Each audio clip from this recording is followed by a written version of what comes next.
다른 이유는 필요 없었다. 단지 유대인이란 이유만으로 충분했다. 나치 일당은 그의 집을 급습해서 그와 그의 가족을 모두 체포해 갔다. 그러고는 솥대처럼 몰아서 기차에 쳐넣고 코라코우에 있는 죽음의 수용소로 보냈다. 눈앞에서 가족이 죽어가는 모습을 지켜보아야 했던 그는 밤마다 악몽에 시달렸다. 아들이 죽은 후 가스실에 흩어진 죽은 아들의 옷가지를 보았던 그 끔찍한 상황을 어떻게 견디며 살 수 있겠는가. 어쨌든 그는 살아 있었다. 어느 날 그는 자신을 둘러싼 악몽 같은 세상을 바라보면서 피할 수 없는 현실에 직면했다. 그는 하루만 더 이런 곳에 머문다면 꼼짝없이 죽을 것만 같았다. 당장 탈출해야겠다고 결심했다. 어떻게 탈출해야 할지는 모르지만 반드시 탈출해야 한다는 사실은 분명해졌다. 몇 주일 동안 그는 다른 포로들에게 물어보았다. 어떻게 하면 우리가 이 끔찍한 곳을 탈출할 수 있을까요? 하지만 그들의 대답은 항상 똑같았다. 바보 같은 짓은 하지 마라. 탈출은 절대 있을 수 없어. 백날 물어봐야 머리만 아플 뿐이야. 그냥 열심히 일하면서 살아남게 해달라고 기도하는 길밖엔 없어. 그러나 그는 이런 현실을 도저히 용납할 수가 없었다. 그는 어떻게 하면 살아남을 수 있을까 하는 질문을 하지 않았다. 꼭 탈출해야 한다는 생각에만 사로잡혔다. 그리고 끝없이 이런 질문을 던졌다. 어떻게 하면 탈출할 수 있을까? 틀림없이 방법이 있을 거야. 어떻게 하면 이곳에서 오늘 건강하게 살아서 나갈 수 있을까? 구하라.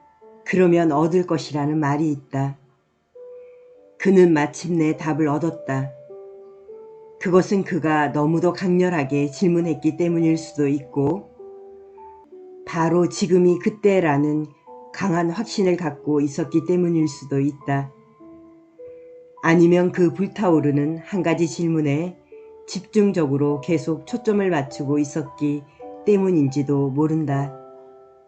어쨌든 그의 안에서 잠자고 있던 거인의 힘과 영혼이 깨어난 것만은 분명하다. 해답은 생각하지 못했던 이상한 방법으로 그를 찾아왔다. 그것은 바로 시체 썩는 매우 역겨운 냄새에 있었다. 그가 일하는 작업장에서 얼마 떨어지지 않은 곳에서 남녀노소를 불문하고 가스실에서 죽은 수많은 시체가 트럭에 던져지고 있었다. 그 시체에서 금리를 빼내고 보석, 옷 등 그들이 가진 모든 것을 벗겨내고 있었다. 스타니슬라브스키 레아는 나치놈들은 어떻게 저토록 비열하고 파괴적일 수 있을까? 어떻게 신은 저토록 사악한 놈들을 만들어냈을까? 어쩌면 신은 내게 이렇게까지 할 수 있을까? 그렇게 한탄하지 않았다. 그 대신에 그는 어떻게 하면 이 기회를 이용해 탈출할 수 있을까라는 질문을 던진 후 즉시 해답을 얻어냈다. 하루 일과가 끝나고 작업자들이 막사로 돌아갈 때 그는 트럭 뒤에 숨어 웅크리고 있었다. 그러곤 재빨리 옷을 모두 벗어 던져버리고는 아무도 눈치채지 못하게 시체 속으로 몸을 숨겼다. 그는 죽은 사람처럼 꼼짝하지 않고 있었다. 그 이후 그의 몸 위로 시체들이 계속 쏟아져 내릴 때마다 그는 압사할 것만 같았다. 시체 썩는 고약한 냄새가 진동했고 뻣뻣하게 굳은 시체들이 그를 위아래 사방으로 둘러싸고 있었다. 하지만 그는 미동도 하지 않은 채 트럭이 빨리 출발하기만을 기다렸다. 드디어 트럭의 시동 소리가 들렸다. 곧이어 트럭이 들컹거리며 움직이는 것을 느꼈다. 그 순간 그는 죽은 시체 더미 속에서 희망이 솟구쳐 오르는 것을 느꼈다.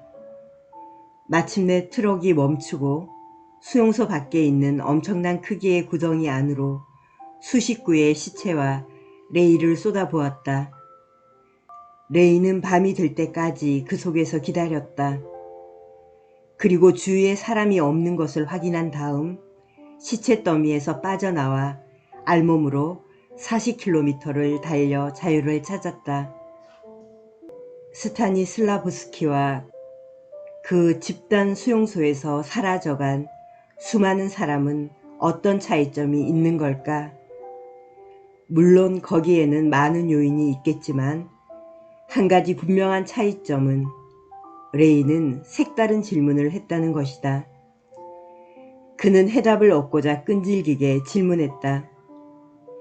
그리고 결국 생명을 구할 수 있는 해답을 얻었다. 크라코우 수용소에서 자신에게 던졌던 질문이 그가 결단하게 만들었고 자신의 운명을 바꿀 수 있도록 행동하게 했다. 해답을 얻고 결론을 내리고 행동을 실행하려고 그는 우선 자신에게 적절한 질문을 던졌던 것이다. 우리는 이 글을 통해서 신념이 우리의 결단, 행동, 삶의 방향, 궁극적으로 운명에까지 얼마나 큰 영향을 끼치는지 배웠다. 그동안 나는 운이 좋은 사람도 만났고 나쁜 사람도 만났다. 성공한 사람도 만났고 성공하지 못한 사람도 수없이 만났다. 유복한 환경에서 태어나면서도 평범한 인생을 보내는 사람들도 많다. 별로 유복하지 못하거나 훨씬 열악한 환경에 태어난 사람도 종종 위대한 업적을 남기면서 성공하는 것도 보았다. 나는 그 근본적인 이유가 무엇인지 궁금했다. 그래서 스스로에게 질문을 던져보았다.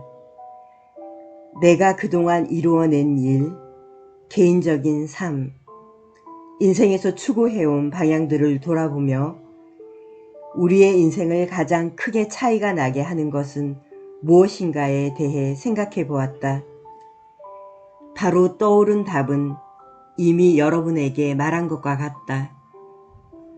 내가 어떤 감정을 가지고 어떤 행동을 하게 되는지를 결정짓는 것은 어떤 사건 그 자체가 아니라 그 사건에 대한 내가 어떻게 해석하고 평가하는 것이다. 내가 사건에 대해 부여하는 의미가 선택을 이끌어내고 어떤 행동을 취할지 결정짓게 한다. 궁극적으로 그러한 것이 내 운명을 만들어내는 것이다. 훌륭한 질문이 훌륭한 인생을 만든다. 이것은 이 책을 통해 이야기하는 것 가운데 가장 중요하므로 반드시 기억해야 한다. 사업은 경영진이 시장, 전략, 제품 종류에 대해서 끊임없이 올바른 질문을 할 때만 성공할 수가 있다. 인간관계는 어떤 때 갈등 가능성이 있는지 서로 헐뜯는 대신 위로하고 힘을 주는 방법이 무엇인지 끊임없이 질문할 때 좋아진다. 정치가들은 공개적이든 묵시적이든 시민들과 공동체에 도움이 되는 것이 무엇인지 질문하고 그 질문에 대한 답을 제공할 수 있어야만 선거에 승리할 수가 있다. 자동차 산업 초기 단계였을 때 수백 명의 기술자가 손으로 조립 작업을 했었다. 그러나 헨리 포드는 어떻게 하면 자동차를 대량 생산할 수 있을까라는 질문을 했다. 수백만 명의 공산 치하에서 고통받고 있을 때 레흐 바엔사는 어떻게 하면 모든 노동자들의 삶의 질을 높일 수 있을까라는 질문을 했다. 질문은 상상을 초월하는 영향력을 발휘한다. 우리의 한계에 대해 의문을 가짐으로써 인생의 벽, 사업의 벽, 인간관계의 벽, 그리고 국가와 국가 사이의 벽을 허물게 되는 것이다. 나는 인간의 모든 발전은 새로운 질문에 의해 진행된다고 믿고 있다.